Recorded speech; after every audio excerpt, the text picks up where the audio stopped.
Brothers and sisters, good evening. This is Victor Callender. Today is September the 5th, Friday, September the 5th.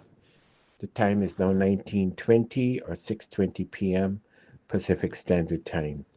I'm here to address the recent situation politically in Jamaica, Trinidad and Tobago, and throughout the Caribbean, where masses um, of those respective island countries have sought to legitimize um, a strong, steady government looking forward to the future for their island homes and for the populations of those countries. And to that, I would lay this um, situation in front of you that we as Barbadians going forward in this century need to bolster Barbados's future by strong, stable, steady government.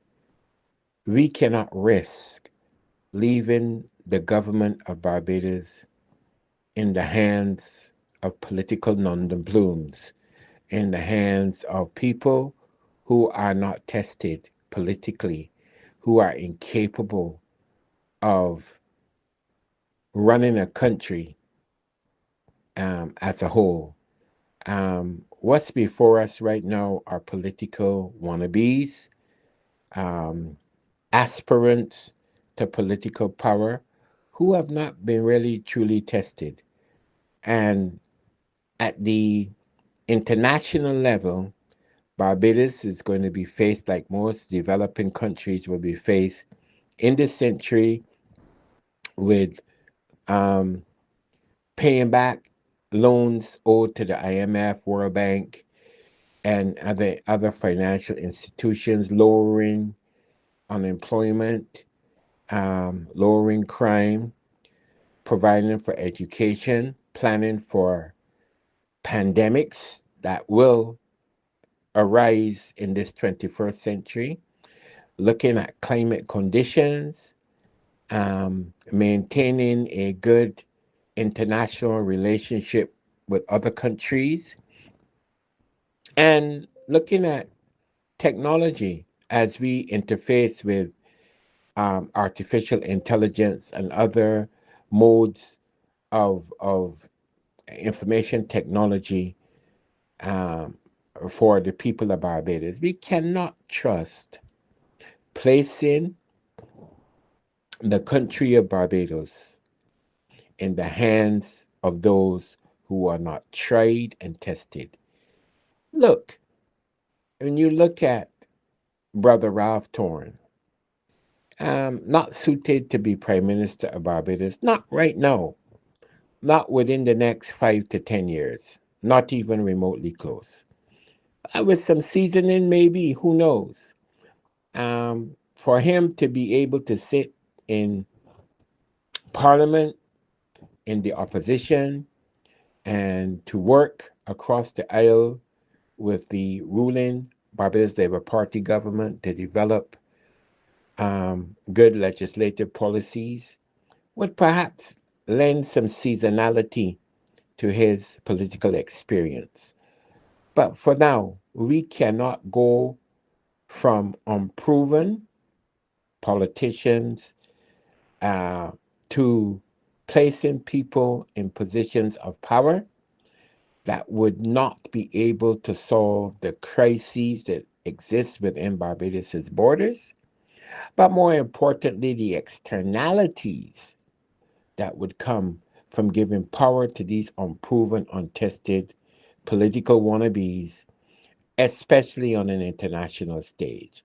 This is not time for the faint of heart to be in high political office. We need people who understand how the climate internationally works. And brothers and sisters, I don't need to make an argument for Mia Amor Motley. I just don't. Because in my estimation, um, Mia Amor Motley is a stellar political mind. Stellar political mind. She has done wonderfully well as a leader of the Barbados Labour Party in holding together um, Barbados at a time when Barbados really needed to be held together relative to the pandemic, natural disasters, other national woes that crept up that needed to have been dealt with, and she did a fantastic job. So that speaks for itself. I believe that if we as Barbadians are to um, go forward profitably in the 21st century, we need to allow the ship of state to be headed in the direction that it is headed in under the leadership and stewardship of the Honorable Prime Minister Barbados Mia Amor Motley and her political party, the Barbados Labour Party.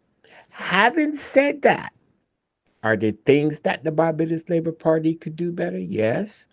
Crime, unemployment.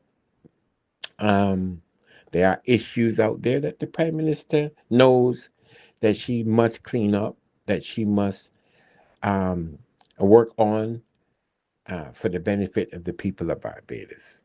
But to give the instruments of power to unproven, untested individuals at this time in our country's history would be a devastating thing to do for most Barbadians, if not all Barbadians. We have to look down the road at the future of Barbados. Generations not yet born. What will they inherit? Will they inherit debt? Will they inherit a Barbados whose infrastructure has been really improved? Will they inherit a country where the unemployment rate is not skyrocketing, where we have good foreign reserves um, on our island home? Um, what will be the legacy of Barbados if given to somebody other than the current um, ruling Barbados Labour Party? As you could see, brothers and sisters, Trinidad and Tobago went from untested to tested.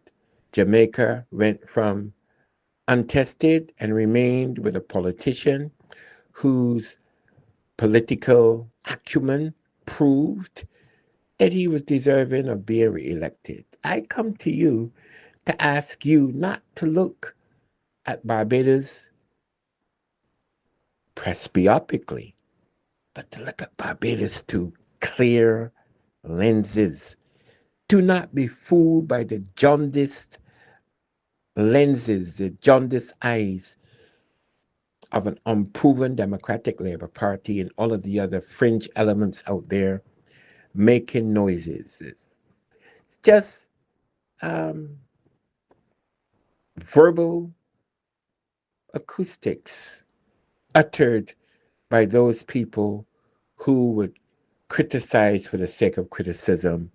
Always, always, always look within yourselves at what's good for your children, what's good for your household, what's good for your pocketbooks, what's good for the country as a whole.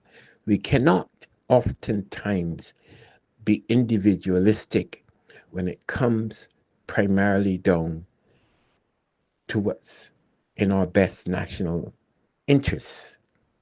I would hope, brothers and sisters, that you would use the good, free education that you've gotten in Barbados. And when you go to the polls, whenever that will be, that you will make sound decisions. Do not go from untested, unproven into ushering in people who cannot manage their own political parties, who have not proven that they could win and maintain a constituency. When right before you, you have politicians who have been proven by way of tests. Stay the course, brothers and sisters. Do not, do not give in to the urgings of some who will tell you, because of their own vanity, to change the political course of Barbados. Barbados' stability among all the almost 200 countries in the world is steady as a rock. Stay the course. Be patient. Be patient, brothers and sisters. Stay the course. Stay the course. You understand? I use this moniker to refer to the Prime Minister of Barbados right across the board. And it is one that was used, and it goes like this. The heights by great men, of course, men being gender neutral, men and women. The heights by great men and women reached and kept was not achieved by sudden flight, but they, while their companions slept, were toiling upwards through the night. Our great Prime Minister, the government of Barbados continues to do a wonderful job in keeping Barbados where Barbados needs to be kept as a developing country. Stay the course. God bless you. God bless Barbados. God bless your families. God bless the government of Barbados. Help me spread the word about Naked Departure via social media. Subscribe and share to show support and love for our channels.